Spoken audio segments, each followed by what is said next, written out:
नमस्कार साथियों, मैं आपका दोस्त लेखक बिजनेस कोच डॉक्टर उज्जवल पाटनी। आज मैं एक बहुत ही सेंसिटिव विषय पर अपनी बात रखने जा रहा हूं जो जीवन और मृत्यु से जुड़ा है।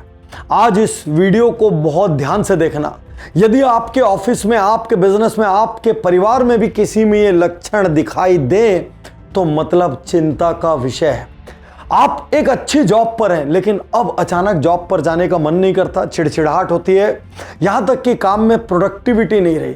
आप एक अच्छे बिजनेस में लेकिन डायरेक्शन लेस सा महसूस होता है, समझ नहीं आता किसके लिए काम कर रहा हूं।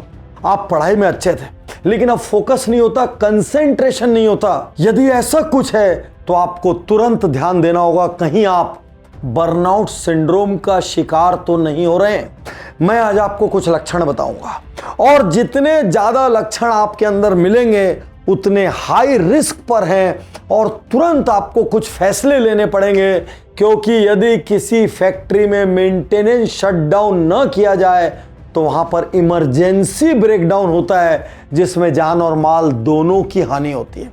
सबसे पहला लक्षण, मॉर्निंग इज स्ट्रेसफुल। आप रात को अच्छी खासी नींद लेके उठे हैं तो भी सुबह उठने के बाद अच्छा महसूस नहीं हो रहा है, शरीर भारी सा लग रहा है, काम पे जाने का मन नहीं कर रहा है, बिस्तर छोड़ने का मन नहीं कर रहा है। सुबह सुबह उठने के बाद जब शरीर फ्रेश होना चाहिए उस वक्त शरीर थका थका सा लग रहा है। कहीं बर्नआउट सिंड्रोम तो नहीं? लक्षण number 2, you are feeling useless. आप पूरे दिन मेहनत कर रहे हैं लेकिन शाम को यह समझ नहीं आ रहा है कि क्या किया मैंने। सेंस ऑफ इनकम्पिटेंस है, sense of lack of productivity है। ऐसा लगता है पूरा दिन बीत जाता है और मैं कुछ करता ही नहीं। If you are feeling useless, कहीं बर्नआउट सिंड्रोम का शिकार तो नहीं? याद रखिए, बर्नआउट सिंड्रोम में अक्सर 2-3 लक्षण एक साथ मिलते हैं और यदि कुछ ऐसा है तो आपको जिंदगी में फिर से नए रंग भरने होंगे, जिंदगी को जीना पड़ेगा, उन सब ट्रिगर से दूर हटना पड़ेगा और कुछ कड़े फैसले लेने होंगे। मैं नहीं चाहता उज्जवल पाटनी यूट्यूब चैनल पर, जहां 500 से ज्यादा वीडियो लाइफ पर है, जॉय पर है, हैप्पीनेस पर है, प्रोडक्टिविटी पर है, बायोग्राफीज हैं, वहां पर कोई भी व्यूअर बर्नआउट सिंड्रोम का शिकार हो। बर्नआउट सिंड्रोम का अगला क्लासिक लक्षण, पेन इन गट। पेट में कुछ अजीब सा एहसास होना, कुछ अजीब सा डिस्कंफर्ट होना, उसको शब्दों में बता पाना असंभव है। मैं फीलिंग की तरफ लेके चलता हूं। जायंट व्हील, वो बड़ा वाला झूला जो मेलों में होता है, जब ऊपर से नीचे आते हैं तब कैसा लगता है? ऐसा लगता है पेट में कुछ हो रहा है और इसे कहते हैं pain in gut.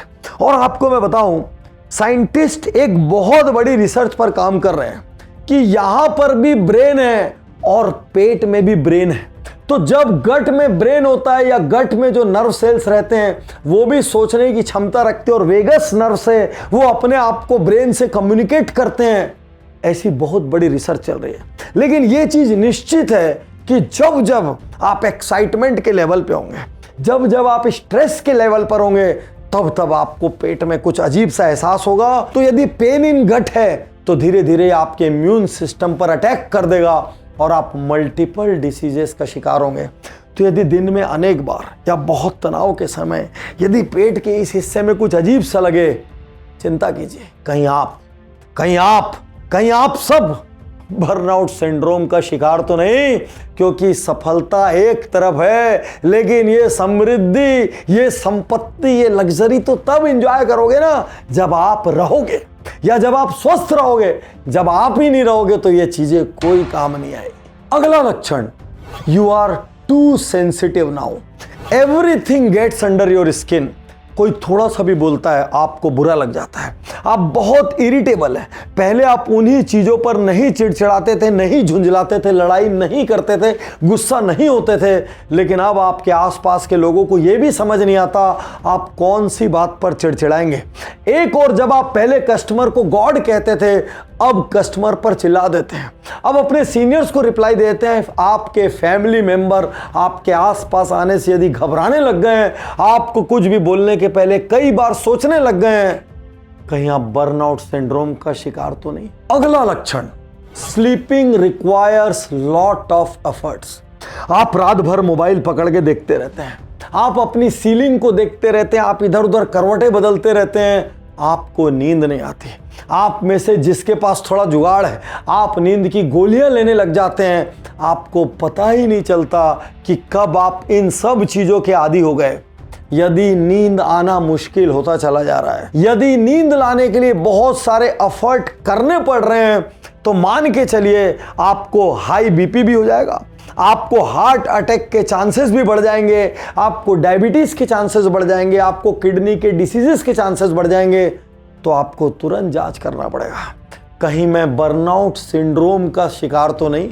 Burnout syndrome का अगला लक्षण बताने के पहले एक बार फिर मैं आपको चेतावनी दे दूं, अपने घर में ध्यान से देखिए, अपने ऑफिस में, अपने सहकर्मियों में, अपने सबऑर्डिनेट्स में ध्यान से देखिए, कहीं कोई बर्नआउट सिंड्रोम का शिकार तो नहीं। इसका एक बहुत बड़ा कारण यह भी है, हमारा समाज बर्नआउट को मानता ही नहीं। हमारी सोसाइटी मेंटल हेल्थ को बहुत कम इंपॉर्टेंस देती है और हमारी फैमिलीज इसको प्रॉब्लम के रूप में गिनती ही नहीं है। तो जब जब इसको आप इग्नोर करेंगे, आप देखेंगे वो व्यक्ति थोड़े दिन बाद डिप्रेशन में चला जाएगा, उसको खूब सारी बीमारियां हो जाएगी, वो अपनी कैपेबिलिटीज के साथ, टैलेंट्स के साथ जस्टिस करना छोड़ देगा और धीरे धीरे वो एक ऐसे रास्ते पर निकल जाएगा जहां से लौटना संभव नहीं है। आज यदि थोड़ा सा ध्यान दें तो आप अपने घरों को, अपने ऑफिसेस को, अपने नेबरहुड को बचा सकते हैं। अगला क्लासिक मेडिकल लक्षण जो भी बर्नआउट सिंड्रोम में रहेगा, उसको हो सकता है बहुत थर्स्टी फील हो, उसको बहुत प्यास लगे बार बार, और ये ट्रिगर हो सकता है डायबिटीज की वजह से भी, क्योंकि जब जब आदमी खूब स्ट्रेस में होगा उसको लाइफ स्टाइल डिसीजेस पैदा होंगी, जिसमें सबसे प्रमुख सेनापति डायबिटीज है। तो थर्स्टी महसूस होगा, हो सकता है ब्लर्ड विजन महसूस हो, उसको बहुत क्लैरिटी से दिखाई ना दे, वो किसी बात को समझने में थोड़ा वक्त ले, या ऐसा लगे कि उसको 2-3 बार बोलना पड़ रहा है, उसका फोकस नहीं है, उसका कंसंट्रेशन नहीं है। ये मेडिकल साइंस आपको व्यक्ति में नजर आने लग जाएंगे। गौर से देखिए, अपने आप को देखिए, कहीं आप बर्नआउट सिंड्रोम का शिकार तो नहीं हो रहे। अगला लक्षण, हेडेक्स विदाउट रीजन।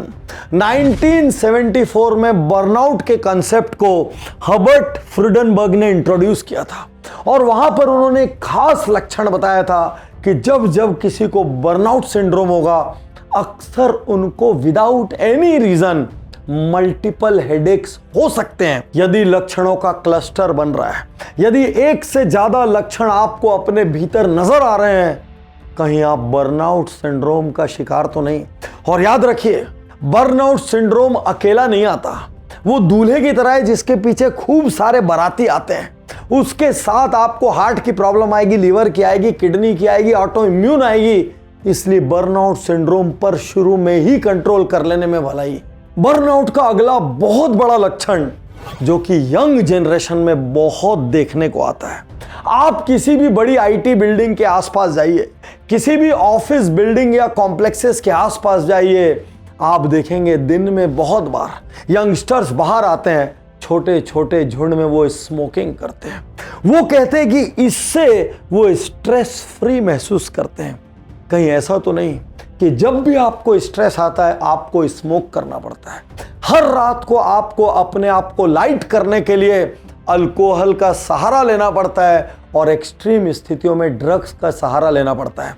आप इसको चाहे जॉब का प्रेशर बोलें, आप इसको चाहे सोशल एक्सेप्टेंस बोलें, आप चाहे कुछ भी बोलें, ईमानदारी से अपने आप को देखिए, कहीं आप बर्नआउट सिंड्रोम का शिकार तो नहीं और कहीं आप में लक्षणों के क्लस्टर तो नहीं। और उज्जवल पाटनी यूट्यूब चैनल के सभी व्यूअर्स से मैं दिल से कहना चाहता हूं, यदि आपने बर्नआउट सिंड्रोम को इग्नोर किया तो अंत परिणाम क्या होगा? You hate your job, you hate your family, you hate your friends, you hate life and ultimately you hate yourself. तो सबसे पहले पहचानिए कहीं आप बर्नआउट सिंड्रोम का शिकार तो नहीं है, और यदि शिकार हैं तो एक बार फिर से जिंदगी जीना शुरू कीजिए, वो करना शुरू कीजिए जो आपको पसंद हो, उन लोगों के साथ बैठना शुरू कीजिए जो आपको जज नहीं करते, जिनके साथ बैठ के वक्त की घड़ी रुक जाती है, आनंद आ जाता है। जरूरत पड़े तो जॉब से ब्रेक ले लीजिए, जरूरत पड़े तो बिजनेस से ब्रेक ले लीजिए, कोई एक ऐसी हॉबी में ध्यान लगाइए जिसको करने में आनंद आ जाता हो। कोई बचपन की अनबुझी प्यास हो, उसमें वापस से अपने आप को इन्वॉल्व कर लीजिए। उस पैशन में, उस एक्टिविटी में, कुछ बजाने का शौक हो, गाने का शौक हो, गार्डनिंग का शौक हो, मेडिटेशन का शौक हो, जंगलों में, हिमालय में जाने का शौक हो, कोई भी ऐसी जगह जो आपको प्रेजेंट से डिस्ट्रैक्ट करते हो, बेहतरीन पुस्तकें पढ़िए। क्योंकि जब आप दुनिया के महानतम लोगों को देखेंगे, आपको पता लगेगा वॉल्ट डिज्नी जैसा महान व्यक्ति बहुत बार नर्वस ब्रेकडाउन का शिकार हुआ और उसके बाद उठ के खड़ा हो गया और फिर उसने डिज्नी के विशाल साम्राज्य की रचना की। तब आपको लगेगा ये जिंदगी का अंत नहीं है, मैं यहां से भी रिपेयर हो सकता हूं, मैं खुद को खड़ा कर सकता हूं। उन परिस्थितियों से अलग हो जाइए जो आपके भीतर नेगेटिविटी पैदा करती है, और उन लोगों से, उन सिचुएशन से, उन प्लेसेस से, उन एक्शन से, उन एक्टिविटीज से जुड़िए जो आपको भीतर से फील गुड कराते हैं। और यदि मामला काफी आगे बढ़ गया हो तो मेडिकल कंसल्टेंसी लेने में, प्रोफेशनल एडवाइस लेने में हिचकिए मत, क्योंकि आपका जीवन है, ये आपकी जिम्मेदारी है। और यकीन कीजिए, ये सारे इमरजेंसी ब्रेकडाउन, नर्वस ब्रेकडाउन, ये सारे बर्नआउट सिंड्रोम क्यूरेबल है। बस इसके लिए माइंड, बॉडी एंड सोल इनको अलाइन होकर पॉजिटिविटी में जाना जरूरी है। शुक्रिया, धन्यवाद, थैंक यू।